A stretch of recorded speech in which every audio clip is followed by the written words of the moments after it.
Hello everyone, welcome to the session.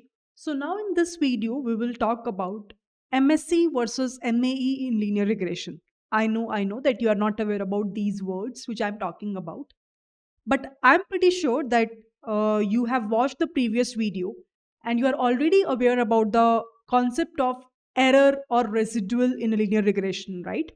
So what we have understood so far in the last session that we want to reduce that error.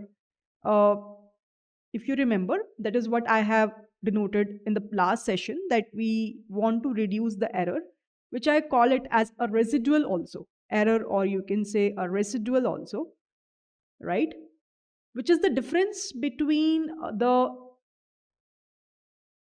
actual and the predicted value, right? Summation of I equals to 1 to n yi cap minus yi whole square, right? This is the error term which we want to reduce. Now, this is also known as, in linear regression, called as a cost function or a loss function of linear regression. Always remember, because this is a kind of a function which we want to reduce at any point of time, right? So this is called as a cost function or a loss function. And what is our target is, our target is to reduce this cost function, loss function, or the error or residual via the gradient descent algorithm. Now, in the gradient descent algorithm, we have understood that, we need to update the value of m and c, and we have seen the formula for updation part, that a new value of m is nothing but the old value of m minus the learning rate into the derivative of error or the loss function with respect to the value of m. And similarly, the value of new c is nothing but is equals to the value of the old C minus again learning rate into the value of error with respect to C. And we have tried to evaluate the value of error with respect to M and with respect to C, right? If you remember, we did the derivation of getting the value with respect to C, and we got the answer as summation of I equals to 1 to n yi cap minus yi into 2, and derivative of e with respect to m, we got it as again I equals to 1 to n yi cap minus yi into the value of x of I into 2, right? This is what we will be able to get in the last session. You can just check it out. This is the value which we are getting, right? Now, this cost function or this loss function or this error can be either in the form of MSE or in the form of MAE in linear regression. What is the meaning of that? When I'm saying MSE, the simply meaning is mean squared error. So this part is something which is a component of a mean squared error. The only difference is because we're taking a mean, means the average. What you have to do is we'll take it as 1 upon n. So this is the general error, which is the gap between the actual and the predicted, which I always say. But we usually take the value of MSE or MAE as the error function, right? When I'm saying MSE, full form is mean squared error. Now, as you can see, a square term is coming up, means we have to square the values of the gap between the actual and the predicted. So the formula will come out to be summation of I equals to 1 to n yi cap minus yi whole square, and we will do the division by n, right?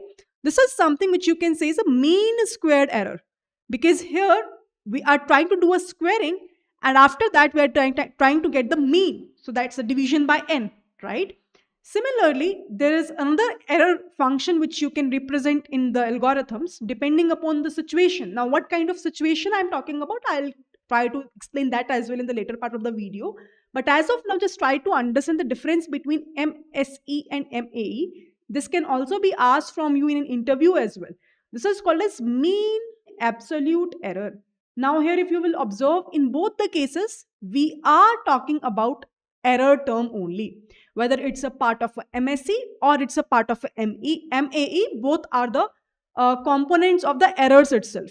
So when I'm talking about MAE, mean absolute error, so there what we are trying to do is, again, we are trying to see summation of I equals to 1 to n. the absolute value of the gap between the predicted and the actual. And again, because we are trying to find out the mean value, so there will be a division by the value of n. So what is happening in both the cases? In both the cases, because we are focusing on the mean part, in the full form you can see mean, average. So we are doing a division by n, where n indicates the number of observations that we have in our given data set, and the difference only we are trying to evaluate. But in case of a mean squared error, we are doing a squaring of the difference. In case of a mean absolute error, we are just taking an absolute value of the difference between these two terms. Okay. Now the question is, as I told you, that in terms of error, we usually prefer to take either MSE or MAE. So if you will take MSE, your statement will look like now this, 1 by n. So that's why you will be able to get the derivative. If you will do the derivative, you will be able to get this kind of a statement. 2 by n, summation of I equals to 1 to n, yi cap minus yi with the derivative of e with respect to c. And when I'm saying derivative of e with respect to m, in that scenario, it will be 2 by n into xi.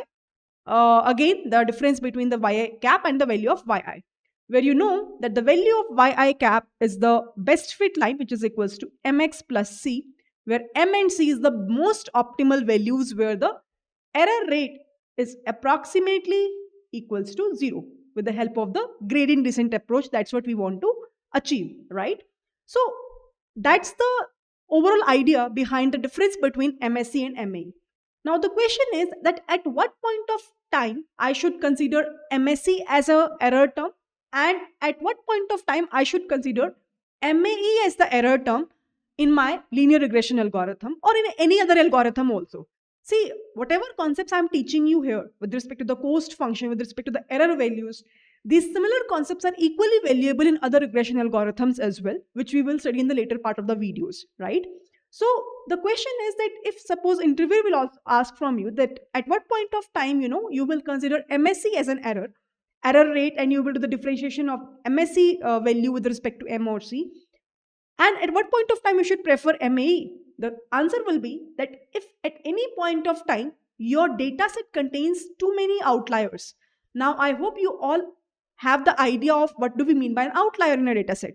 So what I'm saying is, usually what happens that whenever we are trying to do a model training part, where we will try either linear regression or any other algorithm that we have, what usually happens before that, we usually do a EDA task, right? Exploratory data analysis. Exploratory data analysis. I hope you also have done the same, right? Now, what usually happens in this particular part itself, we will get to know that how many number of outliers are available in my data and how we can deal with them. Let's say if there are too many outliers, if the outliers are very less, maybe we can have an option of simply remove them. What is the meaning of outlier? It's a, you can say, exceptional value which is available in a complete data set. Okay? With the help of a box plot, usually we will try to check it out that what are the outliers available, and accordingly we will try to see how we can deal with them. For example, I will give you a very simple example. Let's say I will say that, do the analysis of the people working in Bangalore having a position of data scientist, and check it out on a monthly basis how much they are earning. Okay? How much they are earning. Maybe for a freshers itself I'm talking about. Okay? Now, let's say I went to different companies, and I got an idea that some people are getting 50K as a salary. Some people are getting 1 LPA after the tax deduction. Some people are getting 2 lakh, not LPA, 2 lakh, 1 lakh. Some people are getting maybe 80,000. Some people are getting maybe 1 CR.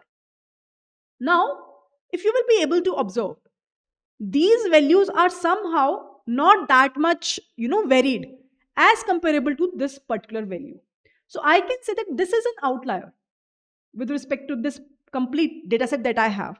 And with this outlier, if I'll take the average of all these terms, if I'll say what is the average salary of people working in Bangalore as a data scientist position, with the help of this outlier, my average will drastically increase, right? So that's why it usually said that when outlier is available, take the median of a data, not the mean, because mean will impact more. Median is more robust to outlier. Similarly, when you have more data points available as an outliers, always and always go for MAE as a error function or the loss function, because MAE is more robust to outliers. It is more robust to outliers. Why I am saying so? Because you can see that the in MAE we are just doing a difference, whereas in MSE we are doing a square of that difference, which will become a very huge quantity, right? So maximum cases we are referring MSE only because it's really helpful for us in case of a derivative as well, because it's a power of 2. So it's very easy for us to do the differentiation also in the gradient descent approach, right? It would be really helpful. So maximum number of times you will see that almost in every scenario we are using by default MSE only. But in rare scenarios, just like just now I have discussed that in a given data where we will be having more outliers, MAE is the best choice as comparable to MSE. So, if someone will ask you out of MSE and MAE, which is more robust to outliers, your answer should be MAE, because it is just doing a gap or difference of that. Absolute difference it is taking up. But when we're talking about MSE, it is taking a square of that as well, which is a very big term, which is a very huge term, right? So, that is the overall idea behind the cost function or the error function that we have in linear regression, and the difference between the mean square error versus the mean absolute error that we have in a linear regression algorithm. And specifically, it's not in a linear regression, as I said, that in the upcoming regression algorithms also, same concepts only we are using. So in future, wherever you will see that we are taking a value of yi cap minus yi whole square, just do the divide by n also, because we are usually taking this as the error, where we are doing a MSE. We are taking a MSE as an error rather than taking a simple subtraction of the values. Okay. So I hope that now this is pretty much clear to everyone, and now everyone knows what is the meaning of a cost function, what is the meaning of a loss function, what is the meaning of an error, what is the meaning of a residual. All in all, they are the same things, but the naming is somewhere different, right? So in future, if someone will ask you these questions, don't get confused. Okay. So with this, let's end today's video. I will see you all in the upcoming video, where now we will discuss further interesting concepts with respect to linear regression algorithm. Bye bye everyone, and see ya.